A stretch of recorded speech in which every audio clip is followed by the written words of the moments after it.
한산 앞바다에서 이순신 장군이 하객진을 펼쳐서 일본 수군에 막대한 피해를 입히고 임진왜란의 전쟁의 판도를 바꾸었죠. 그들의 보급이 원활하지 못하게 만들고 또 서해를 돌아서 한양으로 진격할 수 없도록 막는데 중요한 역할을 하였습니다. 이 한산 대첩을 보면 전쟁에서 장수와 전략 전술이 얼마나 중요한지를 우리가 알 수가 있습니다. 하나님은 성경에서 보면 왕이시며 동시에 전사라고 말씀하세요. 우리를 위해서 싸우시는 왕이시며 우리를 위해서 싸우시는 강한 전사이시다. 이렇게 말해주고 있는데요. 또 한 가지, 하나님은 언제나 최선의 전략을 가지고 계시는 분이시다. 이것을 우리가 확인할 수가 있습니다. 하나님의 전략은 잘 보이지 않아요. 숨겨져 있습니다. 때로 하나님의 전술은 드러나 보이죠. 말씀해 주시기도 하고요. 그런데 이 하나님의 전술이 인간의 눈에 보기에는 어리석게 보입니다. 그렇지만 하나님은 항상 승리하세요. 하나님의 전략이 위대하고 가장 지혜로운 전략임을 우리가 성경을 통해서 확인할 수가 있습니다. 성경을 보면 하나님이 이런 분이심이 분명하게 드러남에도 불구하고 우리는 늘 두려운 일이 우리에게 닥칠 때 두려움에 빠지고 하나님을 의심하고 넘어지게 됩니다.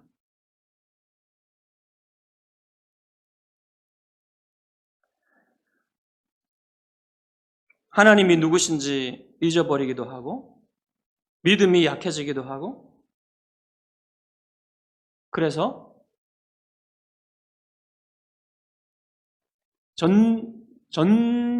전투에서는 지기도 해요. 그렇지만 하나님은 언제나 우리를 이끄셔서 우리 앞에 나가시면서 큰 전쟁에서는 항상 이기십니다. 이것을 기억하시고 오늘 본문을 통해서 여러분에게 있는 의심과 두려움을 떨쳐버릴 수 있기를 바랍니다. 드디어 이스라엘이 애굽에서 나왔어요. 애굽에서 나왔지만 아직 애굽의 영향력에서 완전히 벗어난 것은 아닙니다. 아직 바로가 이스라엘을 단념한 건 아니에요. 바로는 아직 회개하지 않았어요. 그래서 언제든 기회만 주어지면 이스라엘을 따라가서 이스라엘을 잡으려고 할 것입니다. 그래서 하나님은 애굽의 힘을 완전히 박탈하기 위해서 위대한 전략을 펼치세요. 먼저 이스라엘이 북동쪽 해변길을 따라서 올라가지 못하도록 막으십니다. 북동쪽 해변길은 가장 가까운 길이에요. 어디로 가기예요? 가나안 땅으로 들어가는데 가장 가까운 길이라서 그쪽을 택하여 가면 금세 일주일, 2주일 만에 가나안 땅으로 들어갈 수 있어요. 그렇지만 하나님은 그것을 막으셨습니까? 막으셨습니다. 왜 막으셨냐? 오늘 17절에 보시면 이유가 나옵니다. 이 백성이 전쟁을 하게 되면 마음을 돌이켜 애굽으로 돌아갈까 하셨습니다. 이스라엘은 아직 전쟁할 준비가 안 됐어요. 오합지졸입니다. 훈련받은 지휘관도 없고 훈련받은 군사들도 없어요. 무기라 해봐야 변변 차는 것이죠. 그런 이스라엘을 전쟁 앞에 놓이게 한다면은 돌아오려고 할 것이다. 애굽으로 돌아가서 차라리 애굽에서 사는 게 낫다. 이런 생각을 할 것이기 때문에 하나님이 그것을 막으시기 위해서 북동쪽 해변길로 올라가는 것을 막으셨다고 하는 겁니다. 여러분, 애굽이라는 나라가 마치 중국처럼 이렇게 다른 그 제국들처럼 애굽을 벗어나서 세력을 확장해가지고 그렇게 나가지 않았어요. 왜냐하면 이 애굽 삼각주가 엄청난 부를 가져다 주는 곳이기 때문에 이곳만 지키려고 했어요. 그래서 애굽이 중요한 그 방어 전략으로 삼은 것이 아래쪽에 애굽 그 남쪽에 구스라는 나라가 옛날에 여러분 에티오피아가 있는 그쪽에 구스라는 좀 강성한 나라가 있었죠. 지금은 뭐 에티오피아는 뭐 아무런 힘이 없는 그런 나라지만 과거 그 고대 세계에서는 구스가 상당한 나라였습니다.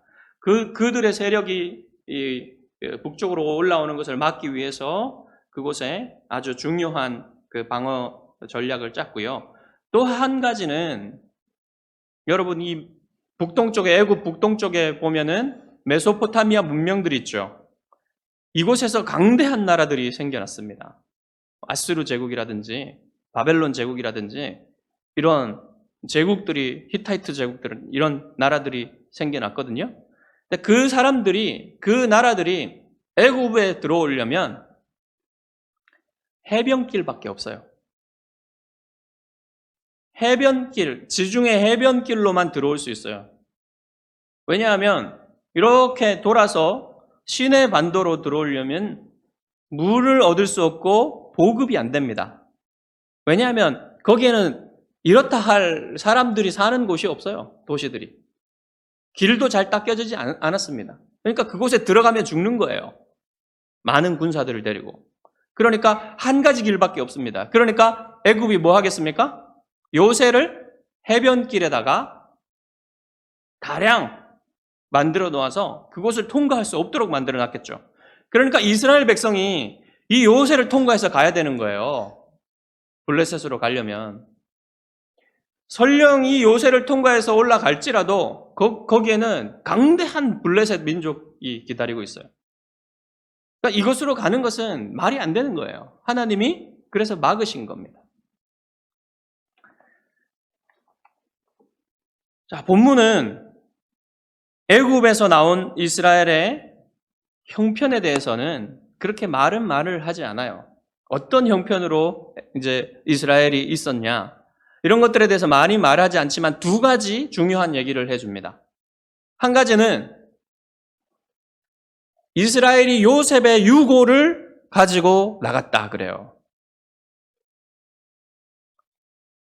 여러분, 이스라엘의 역사가요, 한 번도 하나님의 약속과 끊어진 적이 없어요.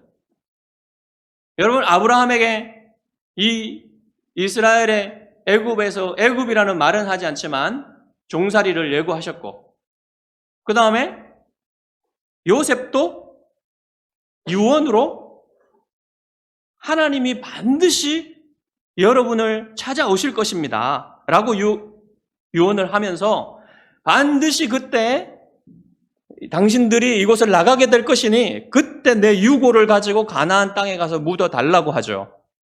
그 유언을 따라서 이제 그 유고를 가지고 나가는데, 여러분, 이 유고를 가지고 광야길을 걷는 이스라엘 백성에게 이 요셉의 유고는 무슨 의미겠습니까? 하나님이 약속을 지키셨다는 증거이고, 그 다음에 이 유골이 가나안 땅에 묻히게 될 것을 믿게 하는 표시겠죠. 그 유골을 들고 가면서 이 유골을 볼 때마다 이스라엘은 우리가 반드시 가나안 땅에 도착해서 가나안 땅을 차지하게 되고 그곳에 요셉의 유골을 묻어줄 수 있겠구나 하는 것을 알게 되는 겁니다. 그러니까 이 요셉의 유골이라는 것은 이스라엘 백성의 믿음을 격려하는 귀중한 중요한 표가 되는 거예요. 그래서 그 유골을 가지고 나간 겁니다. 두 번째로 구름 기둥과 불 기둥을 얘기해요. 낮에는 구름 기둥으로 밤에는 불 기둥으로 백성을 인도하셨다. 항상 이 구름 기둥과 불 기둥이 이스라엘 백성의 앞에 있었다. 이렇게 말합니다. 구름 기둥이라는 건 뭐냐면 여러분, 구름이 하늘에서 마치 해오리 바람이 치는 것처럼 이렇게 기둥처럼 내려온 거예요. 백성들의 앞에. 아주 굵은 기둥이, 구름의 기둥이 하나가 탁 내려온 겁니다. 땅으로. 그리고 밤에는 이게 불빛을 발하면서 불과 같은 색깔로 불빛을 발하면서 그대로 있는 거예요. 그러니까 여기 불이 붙었다는 게 아니라 발광을 한다는 겁니다. 빛을 발한다는 겁니다. 그러니까 보기에 이게 불타오르는, 하늘로 올라가는 불타오르는 그런 불기둥처럼 보인 거죠. 그러니까 이것을 불기둥이라고 부른 겁니다. 21절에 보시면 여호와께서 그들 앞에서 가신다고 말하죠. 그 구름 기둥과 불 기둥은 여호와께서 이스라엘 앞에 계심을 보여주는 표였어요. 하나님이 그곳에 임재해 계시다는 표였습니다. 낮이든 밤이든 이스라엘을 떠나지 않고 길을 인도하시는 거예요. 하나님이. 여러분, 하나님은 우리를 구원해 놓고는 그냥 내버려 두시는 아버지가 아니에요. 구원만 해놓고 그냥 알아서 살아봐라 하는 아버지가 아니란 말입니다. 여러분, 사람들도 아이들을 놓고 자식을 놓고 그냥 버리지 않지 않습니까? 간혹 가다가 어떤 부모는 자식을 버리기도 합니다. 자식을 내팽개치기도 해요. 그렇지만 대부분의 부모님들은 자식을 낳아놓고 최선으로 기르려고 애를 씁니다. 우리는 하나님처럼 완벽하게 돌보거나 완벽하게 인도하거나 완벽하게 채워주지 못하지만 모든 부모님들은 하나님을 따라서 하나님을 닮아서 그렇게 자녀들을 기르려고 애쓰는 거예요. 그러니까 여러분들이 자녀를 기르는 것, 자녀들을 돌보는 것은 하나님처럼 하는 거예요. 여러분들이. 너무나 고귀한 일입니다. 자녀를 키우고 돌보는 건요, 하나님처럼 하는 거예요. 그러니까 여러분, 어렵더라도 이 일이 요즘은 더 어렵게 보입니다. 더 어려워졌어요. 그렇지만 이게 어렵더라고 해서 포기하거나 하지 않는 것은 너무나 귀하고 가치 있는 것을 잃어버리게 되는 것이죠. 처음에 이스라엘이 어디에서 출발했냐면 숫곳이라는 곳에서 출발했어요. 숫곳, 아마 애굽의 경계 안에 있는 곳인 것 같습니다. 숫곳은 어딘지는 확실히 알지 못하지만 이 숫곳에 모였어요. 이스라엘 백성이 집결을 했습니다. 집결을 해서 어디로 갔냐면 에담이라는 곳으로 갔어요. 에담은 어디냐면 광야 끝이라고 말해주고 있어요. 여기도 어딘지 몰라요. 아마도 그 애굽의 동쪽으로 가다가 보면 광야가 시작되는 곳, 광야가 끝이 나는 곳이 애굽이 시작되는 곳이고 애굽이 끝이 광야가 시작되는 곳이겠죠? 물론 그 애굽의 영향권 이런 것을 본다면 더 멀리 가겠지만 광야가 시작되는 곳이 아마 에담이었을 겁니다. 자, 거기다가 캠프를 쳤는데 하나님이 갑자기 이곳에서 방향을 틀으려고 하세요. 남쪽으로 가서 어디로 가라고 하시냐면 비하히롯 맞은편 바알스본에 가서 캠프를 치라고 하십니다.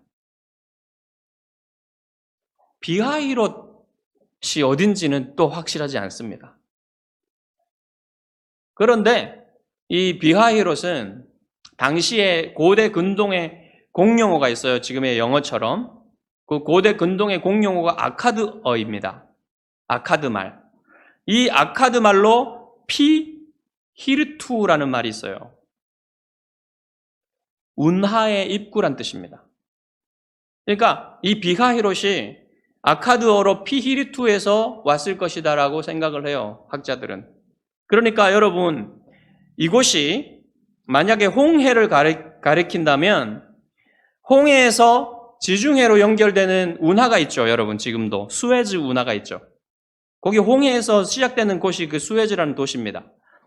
그 수에즈 운하의 고대 버전이었을 가능성이 있는 거죠. 비하히롯이. 근데 이곳이요, 또 뭐라고 하냐면요, 믹돌과 바다 사이라고 해요. 믹돌과 바다 사이에 진을 치라고 합니다. 믹돌은 뭐냐면요, 히브리어로 믹달이라는 말이 있어요. 믹달, 에델 믹달 하면요, 에델 망대라는 뜻입니다. 망대가 뭡니까? 파수대죠. 탑 위에 올라가서 적들을 살피는 곳입니다. 아니면 도둑을 살피는 곳이에요. 그럼 믹달에서 믹돌이 왔을 거라고 봅니다. 그러면 이곳은 뭐냐면 망대가 있는 요새일 가능성이 있어요. 애굽이 세워놓은. 그리고 그 앞에는 바로 바다가 있는 겁니다. 거기에다가 진을 치라는 거예요. 근데 여러분, 이게 전술적으로 보면 말이 안 되는 전술입니다. 왜 그렇겠습니까, 여러분? 도망갈 데가 없잖아요. 딱 갇히게 되잖아요. 만약에 애국 군대가 오게 되면 앞에는 바다요, 뒤에는 애국 군대 아닙니까? 갈 데가 없어요. 그러니까 굉장히 어리석은 전술로 보이는 것이죠. 배수의 진을 치기도 하잖아요. 죽을 각오로 싸우라고. 그렇죠? 장수가 임진왜란 때도 그런 배수의 진을 쳤다가 완전히 망한 전투가 있었죠. 그렇기도 하지만 하나님이 이미 이스라엘이 전쟁하기를 바라지 않는다고 말씀하셨어요. 그러니까 배수의 진을 치려고 하는 것도 아니에요.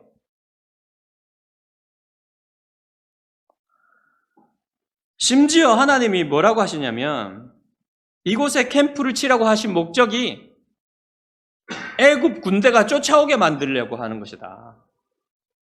애굽 군대가 잘못 생각해서 이스라엘을 쫓아오게 만들려고 하는 것이다.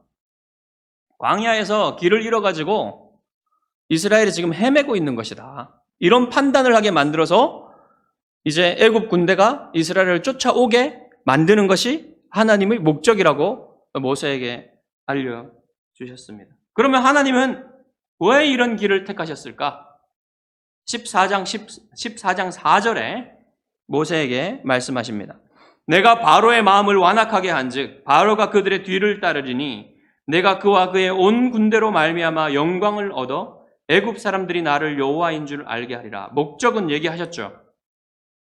전략은 숨기고 계시지만 전술은 드러났지만 전략은 감춰져 있고 그렇게 하는 목적을 하나님이 가르쳐 주십니다. 여전히 하나님의 주권을 인정하지 않고 회개하지 않고 끝까지 이스라엘을 놓아주지 않으려고 하는 이 바로를 하나님이 완전히 박살내버리심으로써 애굽의 힘을 완전히 박탈하는 그런 목적을 가지시고 그렇게 함으로써 하나님이 영광을 받으시겠다는 겁니다. 여러분, 하나님이 사탄의 머리를 박살내실 때도 비슷한 것을 하셨어요. 사탄에게 사탄뿐만 아니라 어떤 누구도 하나님의 전략을 몰랐어요. 사탄은 예수님을 십자가에 못 박기만 하면, 못 박아 죽이기만 하면 예수님에게 큰 수치를 안기고 예수님이 마치 큰 죄인인 것처럼 해서 십자가에 그렇게 죽이면 자기가 승리하고 하나님에게 큰 하나님의 영광을 훼손시키는 것으로 생각을 했어요. 그러나 결과는 완전히 반대였습니다. 여자의 후손의 발꿈치를 상한 것뿐이에요. 하지만 사탄의 머리, 뱀의 머리는 완전히 박살이 난 거죠. 이렇게 하나님이 전술적으로는 어리석게 보이는 것이지만 전략적으로는 위대한 승리를 거두시는 일이 바로 지금 오늘 비슷한 일이 일어나고 있는 것입니다. 이제 이스라엘이 남쪽으로 방향을 잡고 홍해를 향하여 가고 있다는 첩보가 들어오겠죠. 그래서 그 첩보를 듣고 바로와 바로의 신하들의 마음이 바뀝니다. 아니, 우리가 어떻게 저런 큰 노동력을 이 거대한 건축 프로젝트를 하고 어려운 농사를 짓고 있었던 저 노예들을 우리가 풀어줬는가? 마음이 바뀝니다. 그래서 당장 군대를 소집하는데 애굽의 최정예 전차 600대와 모든 애굽의 전차들과 또 기병대를 소집합니다. 오늘날로 말할 것 같으면 여러분 뭐겠습니까? 에이브람스 전차, 아니면 우리나라의 K2 전차 전단, 그리고 해병대의 K9 자주포, 그리고 특수부대, 이것들을 다 동원해가지고 빠르게 추격할 수 있는 군대를 딱 모아서 최정예만 데리고 가는 거예요. 아직도 애굽의 군대는 꺾이지 않았어요. 애굽의 힘, 경제력은 많이 꺾였지만 군대는 여전히 보존되고 있었던 겁니다. 그들을 데리고 이스라엘을 추적하는 거예요. 여러분, 바로는 아직도 그 무시무시한 하나님의 심판을 당하고 나서도 회개를 하지 않았어요. 회개했다면, 깨달았다면 뒤쫓지 않았을 겁니다. 이제 애굽의 전차 부대가 금방 이스라엘이 있는 곳으로 와가지고 이스라엘이 그 쫓아온 군대를 보게 돼요. 그 이스라엘을 뒤쫓는 군대의 모습은 마치 사탄이 우리를 뒤쫓는 것과 비슷합니다. 사탄은 결정적인 패배를 당했음에도 불구하고 우리를 놓아주지 않잖아요. 우리를 못 살게 굴잖아요. 우리를 패배시키려 하고 우리를 넘어뜨리려 하고 하나님을 미워하게 하고 의심하게 하고 두려워하게 만드는 그런 일을 지금도 하고 있는 거예요. 이스라엘이 어떻게 반응했습니까? 이스라엘은 애굽 군대를 보고 심히 두려워했다 그래요. 심히 두려워했다.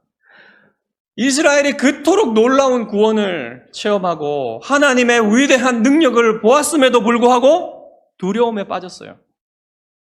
하나님을 여전히 믿지 못합니다. 여러분, 그 상황이 매우 두려운 상황이긴 하죠. 우리도 그런 상황에 빠지면 두려워할 수밖에 없습니다. 많이 두려워합니다. 의심합니다. 앞에는 바다요, 뒤에는 세계 최강의 군대가 오니까 그런 두려움에 빠지지 않겠습니까? 빠질 수밖에 없죠. 게다가 그 군인들이 어떤 군인들입니까? 이스라엘 때문에, 그들이 생각하기에는 이스라엘 때문에 자기 장자들을 잃은 눈이 헷가닥 뒤집어진 그런 군대입니다. 저들이 어떻게 우리를 대할지 그 생각만 해도 너무 공포스러운 거예요. 그래서 두려움에 빠지는 거죠. 사탄의 반격에 힘없이 무너지는 우리의 모습과 아주 유사하죠. 우리가 하나님을 섬기려 하고 하나님을 위해서 어떤 일들을 하려고 하고 죄에서 벗어나려고 죄와 싸우려고 하면은 사탄은 가만 놔두지 않아요.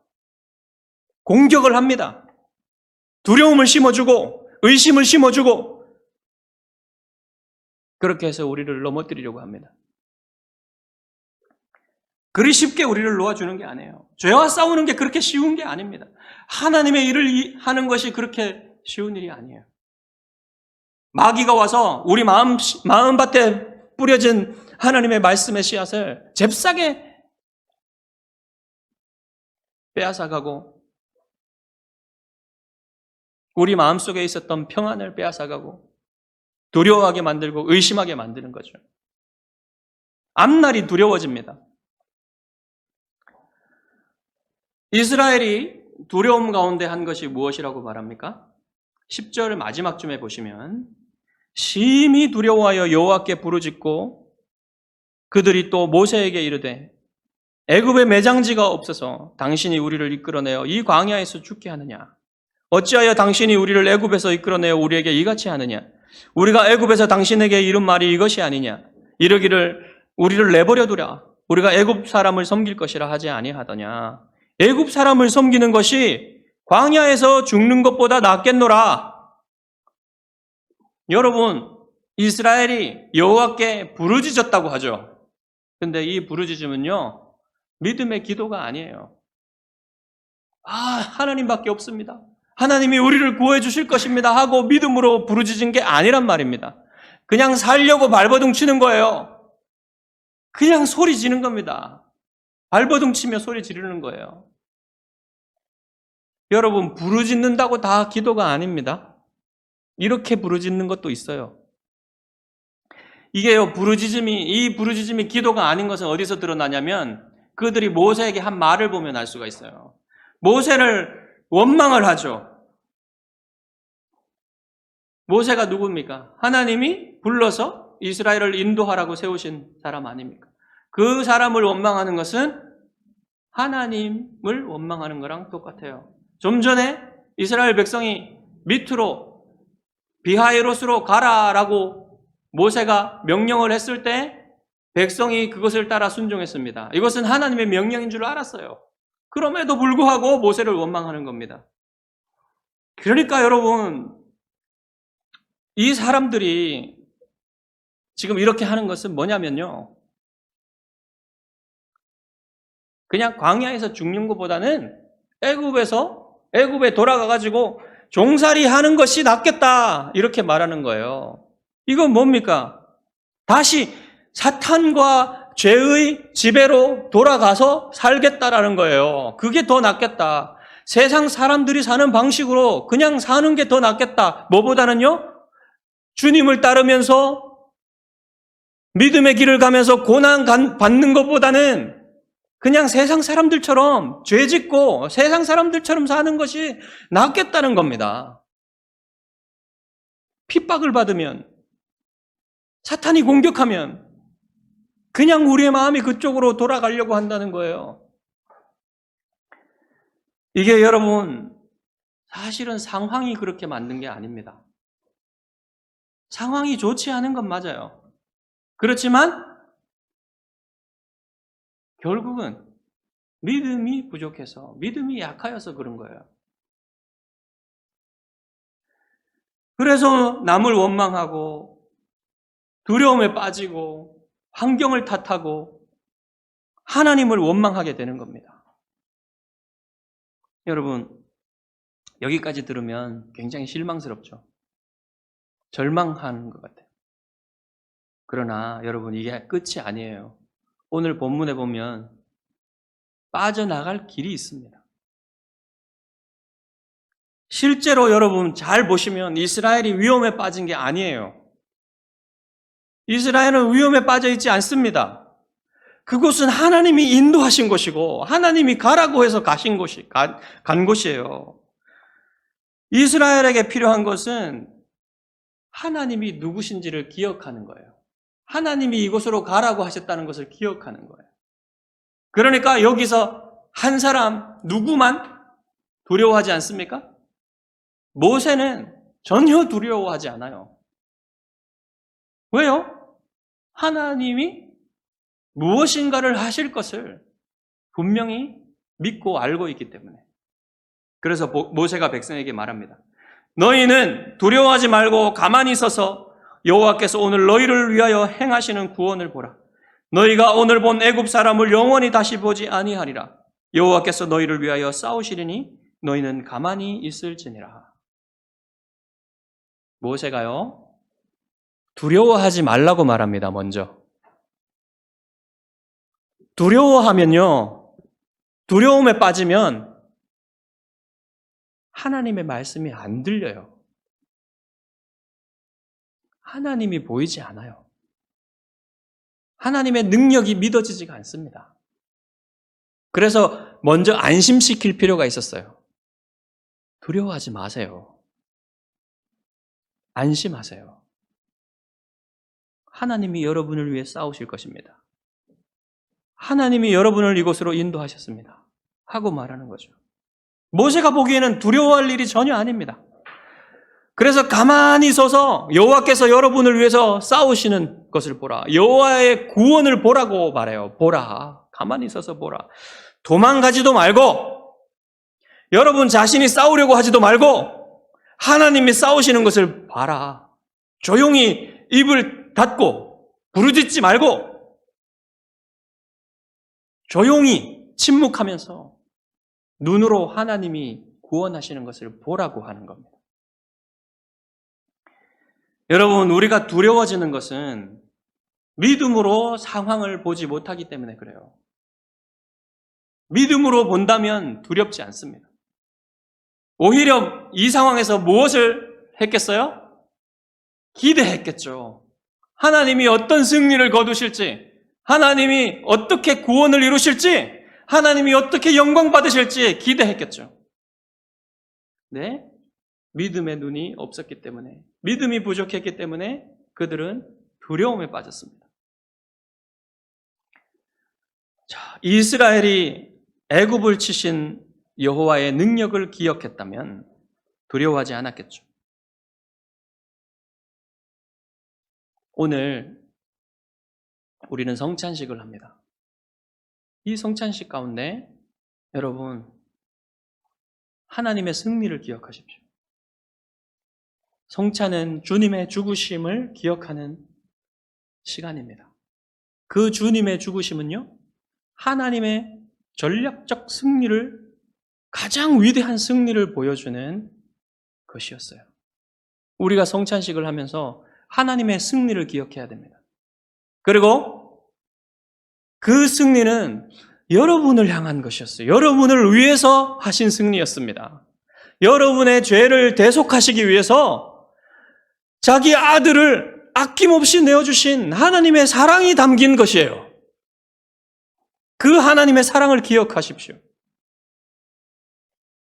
그리고 여러분을 위해서 영원한 생명을 주시고 여러분을 하나님의 자녀 삼으시고 오늘 불기둥과 구름기둥이 언제나 백성을 떠나지 않으시고 함께 했듯이 인도하셨듯이 지금도 여러분을 위해서 여러분과 함께 계시며 여러분 앞에서 인도하고 계시며 여러분을 위해서 싸우시는 분이 하나님이심을 여러분 기억하시기 바랍니다.